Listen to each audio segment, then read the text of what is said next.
அனைவருக்கும் வணக்கம். இந்த வீடியோவில் என்ன பார்க்க போகிறோம்னா, புதுக்கோட்டை மாவட்டம் கீரனூரிலிருந்து கிள்ளுக்கோட்டை செல்லும் வழியில் சுமார் 17 கிலோமீட்டர் தொலைவில் உள்ள ஊர்தான் மலையப்பட்டி ஆகும். இங்கு கோயில் கொண்டிருக்கக்கூடிய ஸ்ரீ கண் நிறைந்த பெருமாளுக்கு அபிஷேக ஆராதனைகள் செய்து வழிபட்டால் கண் குறைபாடுகள் நீங்கும் என்றும் சொல்லப்படுகிறது. அது மட்டுமில்லாமல் திருஷ்டி தோஷங்கள் அனைத்தும் விலகும் என்றும் சொல்லலாம். ஸ்கிப் பண்ணாம பாருங்க, நிறைய பயனுள்ள தகவல்களை தெரிஞ்சுக்கலாம். வாங்க வீடியோக்குள்ள போகலாம். கோவிலுக்கு எதிரில் சக்தி வாய்ந்த தீர்த்த குளம் அமைந்திருக்கிறது. இங்கே பக்தர்கள் கால்படாமல் நீரை எடுத்து தலையில் தெளித்து கொண்ட பிறகுதான் கோவிலுக்குள் செல்ல வேண்டும் என்றும் கூறப்படுகிறது. அது மட்டுமில்லாமல் தலை விருட்சகமாக அழிஞ்சில் மற்றும் வில்வ மரம் விளங்குகிறது. இங்குள்ள சக்தி தீர்த்தத்தில் இருந்து கால்படாமல் நீர் எடுத்து வந்து ஊற்றி நம் கைகளால் அரைத்த மஞ்சளை பூசி குங்குமத்தில் பொட்டு வைத்து வணங்கினால் லட்சுமி கடாச்சகம் பெருகும் என்றும் சொல்லப்படுகிறது. அது மட்டுமில்லாமல் திருமணமாகாதவர்களுக்கு திருமண தடையானது நீங்கிவிடும் என்றும் கூறப்படுகிறது. இல்லாமல் நவகிரகங்களில் சுக்கிரனுக்குரிய பரிகார தலமாகவும் இந்த ஆலயம் விளங்குகிறது என்றும் சொல்லலாம். திருமயம் குடைவரை கோவிலைப் போலவே சிவனுக்கும் விஷ்ணுவுக்கும் இயற்கை சூழலின் ஒரே குன்றின் மீது எழுப்பப்பட்டுள்ள குகை கோவில்தான் மலையப்பட்டி கோவில் என்றும் சொல்லப்படுகிறது. அது மட்டுமில்லாமல் ஆலய கல்வெட்டுகளில் இவ்வூர் வாலத்தூர் மலை என்று குறிப்பிடப்பட்டுள்ளது. இங்கு அனந்த சயன மூர்த்தியாக காட்சியளிக்கும் விஷ்ணு வீட்டிற்கும் ஆலயம் திருப்பதி ஆலயத்திற்கு நிகராகவும் சொல்லப்படுகிறது.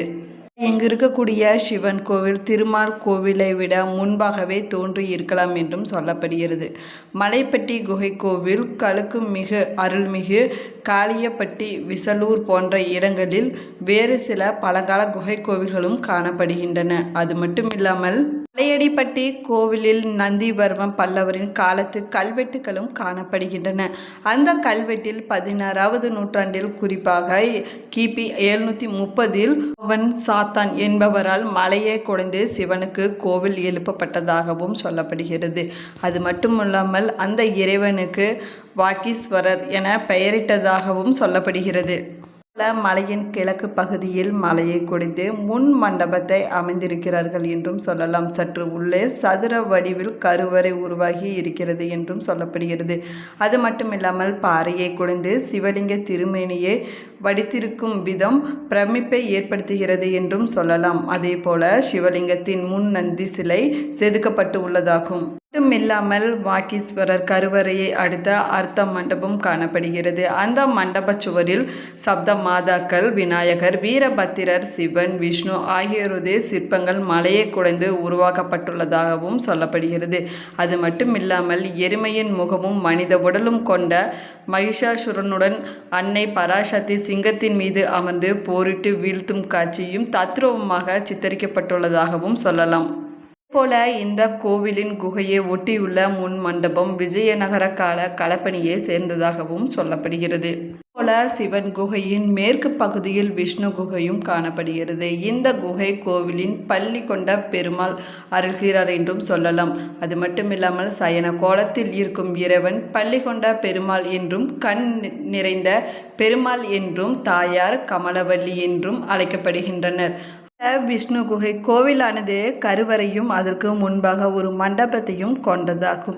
இங்குள்ள தூண்கள் சிவன் கோவிலின் தூண்களை விட மிகவும் அழகாக அமைக்கப்பட்டுள்ளன என்றும் சொல்லலாம். அதே போல தூணின் அடிப்பக்கம் சிங்கம் நிமிர்ந்து உட்கார்ந்திருப்பது போன்றும் அதற்கு மேல் தூண் உயர்ந்திருப்பதை போன்றும் காண முடிகிறது. பல்லவ மாமல்லன் காலத்து கலைப்பாணியை கொண்டதாகவும் சொல்லலாம். மண்டபத்தின் சுவற்றில் வலது புறத்தில் மகாலட்சுமியும் நரசிம்மரும் அமர்ந்த கோலத்தில் வைகுண்ட பெருமாளும் காணப்படுகின்றன.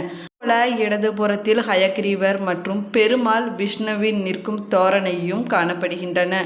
ஆலயத்தில் ஒரே இடத்தில் ஒரே அறையில் விஷ்ணு கிடந்த நின்று உட்கார்ந்து உறங்கும் கோலங்களை கொண்ட மிக சில கோவில்கள் இதுவும் ஒன்றாகவும் சொல்லப்படுகிறது.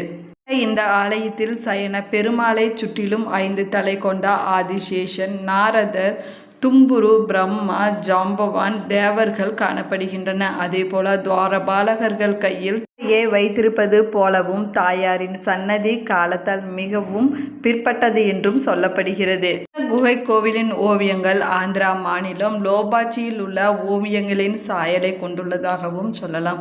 அது மட்டுமில்லாமல் முன் மண்டபத்தில் உள்ள 5 குழிகளில் வலது கையில் 5 விரல்களை வைத்து இடது முழங்கையை தரையில் ஊன்றி மண்டியிட்டு ஹரிநேந்திரா தூண்கள் இடையே 3 வாசல்கள் வழியாக பள்ளி கொண்ட பெருமாளை தரிசிப்பதன் மூலம் 7 பிறவிகளில் ஏற்பட்ட பித்ரு சாபம் உள்ளிட்ட தோஷங்கள் நீங்கும் என்றும் சொல்லலாம்.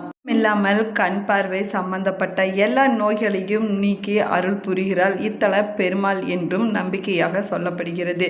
அதே போல இந்த குடைவரை கோவிலின் அருகே இருக்கும் இந்த பிரம்மாண்ட பாறைகளின் மேல் சமணர் படுக்கைகள் வரிசையாக அமைக்கப்பட்டிருக்கின்றன என்றும் சொல்லலாம். போல கிபி 7ஆம் நூற்றாண்டிற்கு முன்னர் சமண சமயம் பரவி செலுத்திருக்க வேண்டும் என்பதை இங்குள்ள படுக்கைகள் நமக்கு உணர்த்துகின்றன என்றும் சொல்லலாம். அவற்றை சுற்றி சில கல்வெட்டுகளும் காணப்படுகின்றன. போல இங்குள்ள கண் நிறைந்த பெருமாள் கோவில் ஓவியங்கள், சிற்பங்கள் மற்றும் கூரை ஓவியங்கள் அனைத்தும் நாயக்கர் காலத்தில் வரையப்பட்டவை என்றும் சொல்லப்படுகிறது. பொதுவாக கண் மற்றும் இதயம் சம்பந்தமான நோய்களுக்காக வேண்டிக் கொண்டு இறைவனை தரிசனம் செய்வதும், அது மட்டுமில்லாமல் வேண்டுதல் நிறைவேறியதுடன் நேர்த்தி கடன் செலுத்துவதும் இங்கு தொன்று தொட்டு பின்பற்றி வருகின்றன என்றும் சொல்லலாம். அதேபோல முன்னோர்களின் சாபம் நீங்கி இப்பெருமாளை நெய் விளக்கேற்றி வழிபடுவது ரொம்பவே நல்லதாகும். இங்கு செவ்வாய், வெள்ளி, சனி மற்றும் ஞாயிற்றுக்கிழமைகளிலும், அது மட்டுமில்லாமல் ஏகாதேசி, மாத பிறப்பு நாட்களிலும், சிரவணம் ஆகிய நாட்களிலும் தரிசனம் செய்து வந்தால் துன்பங்கள் நீங்கி குபேர பாக்கியம் கிடைக்கும் என்றும் சொல்லலாம். இந்த ஆலயத்திற்கு வந்து வழிபடுவதற்கு தீபாவளி, கார்த்திகை, ஆடி மற்றும் தை மாத வெள்ளிக்கிழமைகள் மற்றும் புரட்டாசி கிழமைகள் மிகச் சிறந்த நாட்களாகவும் சொல்லப்படுகிறது. அன்றைய நாளில் வந்து இந்த தல இறைவனை வேண்டிக் கொண்டால் நினைத்த காரியங்கள் அனைத்தும் நிறைவேறும் என்றும் சொல்லப்படுகிறது. இந்த ஆலயத்தின் 4 கால பூஜைகள் தினமும் நடைபெறுகின்றன. காலசந்தி, உச்சிக்காலம், சாயரட்சை, அர்த்தஜாமம் என்று 4 கால பூஜைகளும் சிறப்பாக செய்யப்படுகின்றன என்றும் சொல்லலாம். அது மட்டுமில்லாமல் காலை 6 மணி முதல் பகல் 12 மணி வரையிலும், மாலை 5 மணி முதல் இரவு 8:30 மணி வரையிலும் நடை திறந்திருக்கும் என்றும் சொல்லப்படுகிறது. போல மலையடிப்பட்டிக்கு சென்றால் 5 கோலங்களில் பெருமாளையும் 8 கோலங்களில் லட்சுமியையும் தரிசனம் செய்யலாம் என்றும் சொல்லலாம். இது சுமார் 1300 ஆண்டுகளுக்கு முன் அமைக்கப்பட்ட குடைவரை கோவில்களில் ஒன்றாகவும் மலையடிப்பட்டி கோவில் சொல்லப்படுகிறது. இந்த ஆலயத்தில் நின்ற கோலத்தில் புருஷோத்தமனாகவும், அமர்ந்த கோலத்தில் ஹயக்ரீவராகவும், நரசிம்மர் மற்றும் பரமபதநாத வடிவிலும், போல கிடந்த கோலத்தில் ரங்கநாதராகவும் பெருமாள் பக்தர்களுக்கு காட்சியளிக்கிறார். அது மட்டுமில்லாமல் ஆதிசேஷன் மேல் பள்ளி கொள்ளும் திருவடி அருகே பூதேவி, நாபி கமலத்தின் மேல் பிரம்மா, சுற்றிலும் அஸ்வினி தேவர்கள், கிண்ணறர்கள், கிம்புருடர், அப்சரஸ்கள் மற்றும் சூழ திருவாகர முனிவருக்கு காட்சி கொடுத்தபடி காணப்படுகிறார் பெருமாள். பெருமாளுக்கு அருகிலேயே திவார முனிவர் அமர்ந்து அருளுகிறார் என்றும் சொல்லலாம். போல இந்த தலத்தில் அரங்கர் திருமார்பில் ஒரு லட்சுமியும், புண்டரிக பெருமாள் மற்றும் வைகுண்ட நாதருக்கு அருகே ஸ்ரீதேவி, பூதேவி தேவிகளாக 2 லட்சுமிகளும், அது மட்டுமில்லாமல் லட்சுமி நாராயணன் மடியில் ஒரு லட்சுமியும், தனி கோவில் காலவல்லி தாயாரும் தீபஸ்தம்பத்துக்கு பக்கத்தில் ஒரு தீப லட்சுமிகளையும் மலையடிப்பட்டி கண் திறந்த பெருமாள் கோவிலுக்கு சென்று தரிசனம் செய்யலாம் என்றும் சொல்லலாம். 8 லட்சுமிகளையும் ஒரே இடத்தில் தரிசனம் செய்யும் பாக்கியம் இங்கு மட்டுமே கிடைக்கும் என்றும் சொல்லப்படுகிறது. போல திருமால் கண்மூடி தூங்கும் பாவனையை அரிதுயில் என்றும் சொல்வார்கள். பெருமாள் கண்மூடி இருந்தாலும் கூட நடக்கும் எல்லா செயலும் அவர் அறிந்திருப்பார் என்பது இதன் பொருள் என்றும் சொல்லப்படுகிறது. போல அரங்கருக்கு முன்பு இருக்கும் 2 தூண்கள் நேத்ரா தூண்கள் என்றும் திருநேத்திர தூண்கள் என்றும் சொல்லப்படுகின்றன. அது மட்டுமில்லாமல் இந்த தூண்களின் வழியே அறிந்தவாறு திருமால் கண் துயில்கிறார் என்றும் சொல்லப்படுகிறது. இந்த ஆலயத்திற்கு உள்ளே செல்வது முதல் பிரார்த்தனை செய்வது வரை அனைத்தையுமே அந்த தூண்கள் மௌன சாட்சியாக நின்று பெருமாளிடம் கூறுவதாகவும் ஐதீகம் இருக்கிறது. அதேபோல கோவிலின் முன்புறம் சற்று தள்ளி நின்று பார்க்கும்போதே பெருமாள் மலையாக படுத்திருப்பது போன்ற தோற்றம் தெரிகிறது என்றும் சொல்லப்படுகிறது. அது மட்டுமில்லாமல் கோவிலின் உள்ளே கல்வெட்டுக்கள் கூட கண்ணெறிந்த பெருமாள் என்றே சொல்லப்படுகின்றன.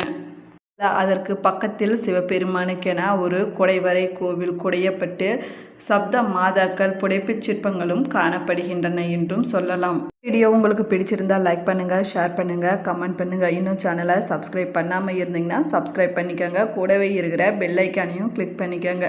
Thank you friends. நீங்களும் இந்த கண் திறந்த பெருமாள் கோவிலுக்கு போயிருந்தீங்கன்னா மறக்காமல் கமெண்ட் பாக்ஸில்